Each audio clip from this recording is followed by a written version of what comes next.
김영석 신임 해양수산부 장관이 취임 후 처음으로 여수와 광양을 방문했습니다. 광양항과 여수 세계박람회장에 대한 활성화 의지를 강하게 내비쳤습니다. 심각한 원도심의 침체가 신도심 지역까지 확산되고 있습니다. 계속되는 인구 감소로 인해 빈 아파트가 늘어가고 있습니다.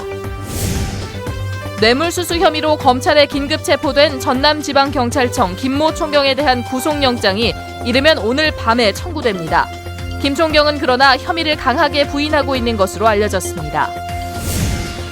청년 창업 활성화를 위한 행사가 순천대에서 열렸습니다. 국회의원과 기업인의 특강과 지역 특화 산업 분야의 창업 아이디어 공모전도 함께 마련됐습니다. 여러분 안녕하십니까? 김영석 신임 해양수산부 장관이 취임 이후 처음으로 여수와 광양을 찾았습니다. 광양항과 여수 세계박람회장을 활성화하겠다는 의지를 드러냈습니다. 권남기 기자입니다.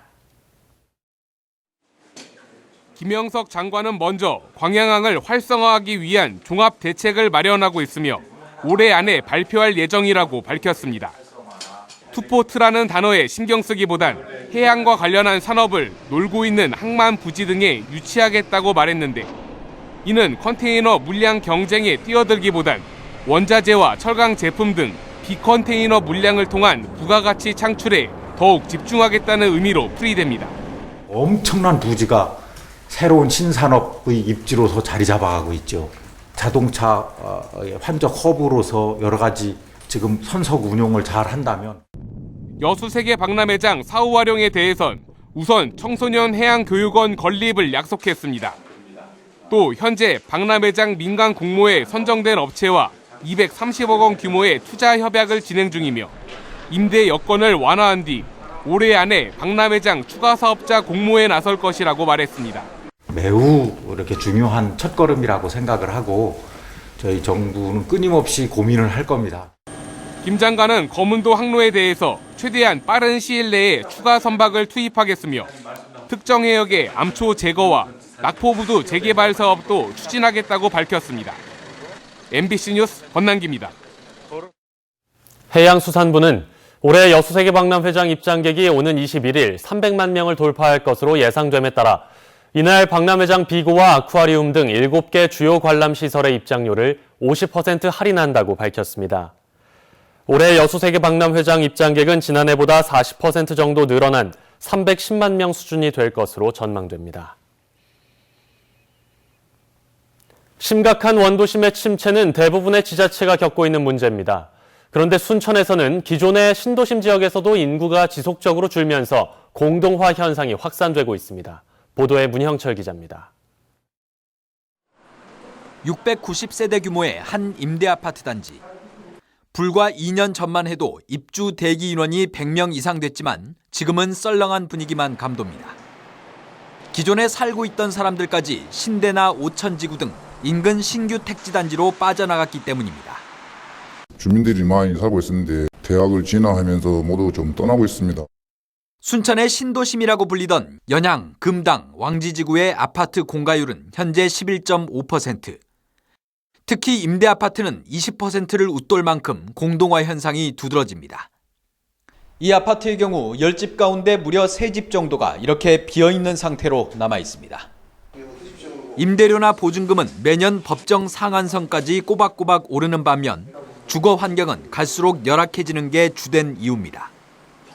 이렇게 갈아줘야 되는데 이 상태로 놔놓으니까 우리 주민들 입장에서는 좀 너무 불편한 상황이 많은 것 같습니다. 기존 신도심까지 파고든 공동화 현상은 주변 학교의 학급수 감소와 상권 침체 등 연쇄적인 문제를 불러오고 있습니다. 당초 계약되어 있던 주기별로 시설에 대한 개선을 약속을 지켜줘야 될 것 같고요. 임차인 대표회의가 구성될 수 있도록 적극적인 행정을 펼쳐서 오는 2018년까지 순천 지역에 11개 단지 6,000세대 아파트가 새로 들어설 예정이어서 도심 공동화에 대한 대책은 더욱 시급한 상황입니다. MBC 뉴스 문형철입니다. 뇌물수수 혐의로 긴급 체포된 전남지방경찰청 소속 김모 총경에 대해 이르면 오늘 밤 구속영장이 청구됩니다. 광주지검 순천지청은 김 총경이 지난 2013년과 지난해 전직 경찰관 정모 씨로부터 정 씨가 설립한 회사의 수사 정보를 알려주는 대가로 3차례에 걸쳐 수억 원의 뇌물을 받은 것으로 보고 수사를 벌이고 있습니다. 그러나 김 총경은 부인이 투자했던 돈을 돌려받은 것이라며 혐의를 부인하고 있는 것으로 알려졌습니다. 한편 전직 경찰관 정 씨는 지난 2012년부터 올해 6월까지 허위 수출입 서류로 무역공사 보증서를 발급받아 은행에서 100억 원의 불법 대출을 받은 뒤 이를 해외로 빼돌린 것으로 드러났으며 검찰은 재산 국외 도피 등의 혐의로 오늘 정 씨를 구속 기소했습니다. 광양시가 행정의 경영기법을 도입해 수익사업을 발굴합니다.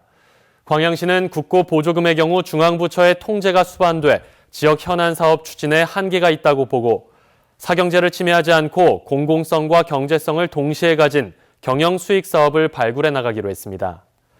광양시는 각 부서별로 구체적인 사업 계획을 제출하면 심사위원회 심사와 함께 선진지 벤치마킹 등의 과정을 거쳐 내년부터 세부 계획을 수립해 추진하기로 했습니다. 전라남도가 한국농촌경제연구원에 맡겨 FTA 대응 전략 연구 용역을 발표했지만 미흡하다는 지적이 많았는데요. 농업 전문가들이 제시하는 FTA 대응 전략을 최진수 기자가 간추렸습니다. 중국과 베트남 등의 FTA가 내년에 발효되면 전남에서만 연평균 2,070억 원에 이르는 피해가 예상됩니다. 이 가운데 축산이 71%로 가장 크고 다음으로 과수, 곡물, 채소 등의 순으로 분석됐습니다. 전남 농업의 대응 방향으로 농업의 부가가치를 높이고 세부 과제로 농업인력 육성 방안을 제시했습니다. 연구진은 신규 농업인 지원 정책이 귀농인에 치중돼 지난해 전남의 영농 승계자 확보율은 7%로 전국 평균보다 3%포인트 가까이 낮다고 지적했습니다. 전남도 차원에서 가업 승계농, 예를 들자면은 손주가 이 농고를 자영 농고를 간다든가 아니면 농대를 간다든가 했을 경우에 또 그런 부분들이 바로 청년이 돌아오는 우리 농촌이 아닐 건가 이런 생각을 해보고요. 전문가들은 기후 변화에 대응한 품목 개발과 논농업보다 반농사 피해 대책이 더 필요하다는 의견도 내놓았습니다.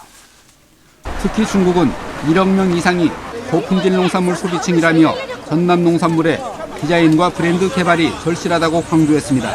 대중국 수출이랄지 여러 가지 향후 중단기적으로 봤을 때는 그래서 K푸드가 아닌 J푸드 전남 브랜드 전략이 큰 차원에서는 꼭 있어야 될 거라는 생각이 듭니다. 이낙연 전남지사는 농협을 빼고 유통을 할 수는 없지만 유통의 중심이 될 만큼 역량이 될지 확신할 수 없다며 농협의 적극적인 역할을 촉구했습니다.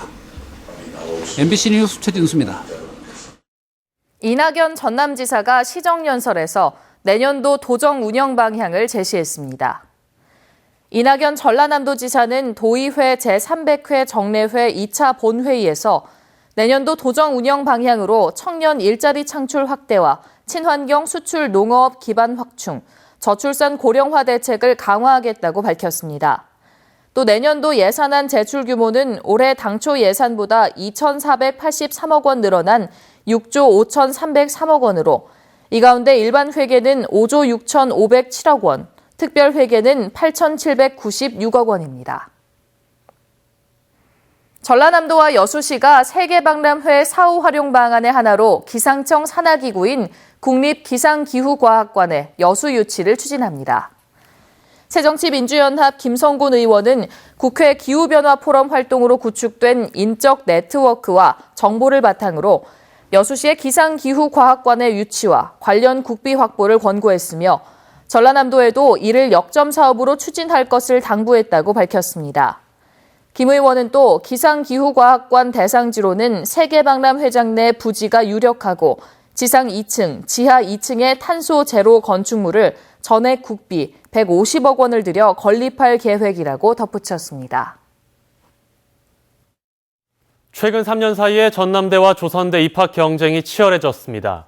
합격 가능한 내신 등급이 눈에 띄게 상승한 걸로 나타났는데 공기업의 지방 이전 작업이 상당한 영향을 미친 것으로 분석됐습니다. 이계상 기자입니다. 전남대에 합격하는 수험생의 평균 학생부 등급이 3년 새 꾸준히 올랐습니다. 자연계열의 경우 간호학과와 응용화학공학부가 각각 0.6등급씩 올랐고 인문계열 경영대학도 0.2등급 상승했습니다. 전남대 상위학과의 경우 300명 기준의 고등학교 석차가 50등인 학생이 합격을 장담하기 힘든 상황이 된 것입니다. 특히 올해 수시 합격 가능권은 지난해보다 더 상승할 것으로 전망됩니다.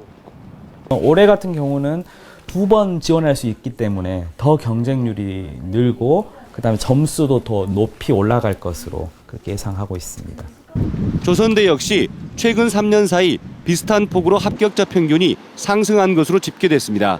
이 같은 결과는 수험생들이 하향 안정 지원을 하는 추세에다 다양한 장학금 정책이 반영된 걸로 분석됩니다.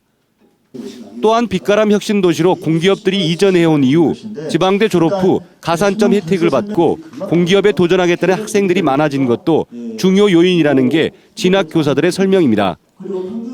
구태여 서울로 가지 않아도 가까운 지역에 이제 공기업들이 많이 있다면 그 대학에 가산점을 받고 가는 것이 훨씬 낫지 않겠는가 하는 판단이 선 것이죠. 공기업과 대기업들이 지방대 출신 인재에 대한 우대 정책을 강화하면서 전남대와 조선대가 우수 인재 모집에 탄력을 받게 됐다는 평가입니다. MBC 뉴스 이계상입니다. 청년 창업 활성화를 위한 화창 한마당 행사가 오늘 순천대학교에서 열렸습니다. 대학생과 청소년 등이 참여한 가운데 열린 이번 행사에서는 지역 국회의원, 기업인의 창업 관련 특강과 지역 특화 산업에 대한 창업 아이디어를 발굴하는 아이디어 공모전 등이 진행됐습니다. 또 전시 부스에서는 지역 청년 창업가와 순천대 창업 동아리의 성과물이 선보였으며 예비 창업자들을 대상으로 한 창업 상담도 함께 펼쳐졌습니다. 여수산단내 금호석유화학이 율촌산업단지에 신재생에너지 사업을 위한 시설 투자에 나섰습니다. 금호석유화학은 최근 율촌산업단지에 모두 830억 원을 들여 바이오매스, 이른바 우드칩을 원료로 전력을 생산하는 발전소 시설 투자에 나섰습니다. 금호석유화학은 정부의 신재생에너지 의무 할당 제도에 따라 이번에 바이오매스 발전소 건설에 나섰다며 전력 생산에 따른 수익 창출이 근본적인 투자 목적이라고 밝혔습니다. 순천 서남사를 세계유산으로 등재하기 위한 국제학술대회 참가자들이 오늘 서남사 현장을 방문했습니다.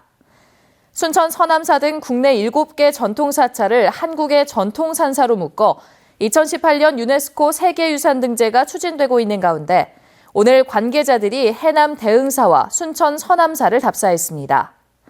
또 내일은 순천시 문화건강센터 다목적홀에서 불교 유산의 세계적 가치를 주제로 국내 전문가는 물론 태국, 중국, 일본 등의 불교 유산 전문가들이 참여하는 국제학술대회가 열립니다. 소록도 병원과 고흥군이 운영하고 있는 소록도 자원봉사학교에 시민들의 참여가 이어지고 있습니다.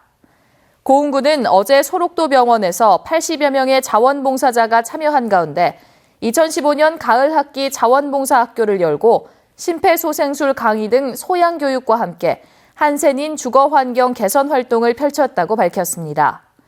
지난 2008년부터 매년 2차례씩 운영되고 있는 소록도 자원봉사학교에는 지금까지 모두 2천여 명의 시민들이 참여했습니다. 여수시가 웅천 거점형 마리나 항만 개발 사업의 차질 없는 추진을 위해 마리나 자문위원회를 운영합니다. 마리나 자문위원회는 시의회 의원과 공무원, 요트 관계자와 전문 경영인 등 14명으로 구성되며 오늘 시청 상황실에서 위촉장을 받고 앞으로 마리나 기본시설의 효율적인 배치와 부대 상업시설의 민간 투자 유치 방안 등 다양한 의견을 제시할 예정입니다. 여수시는 지난 7월 웅천지구가 국비 300억 원을 지원받는 거점형 마리나 항만 공모 사업에 선정된 후 다음 달 해양수산부와 협약을 체결하고 개발 사업에 들어갈 계획입니다. 스포츠 뉴스입니다.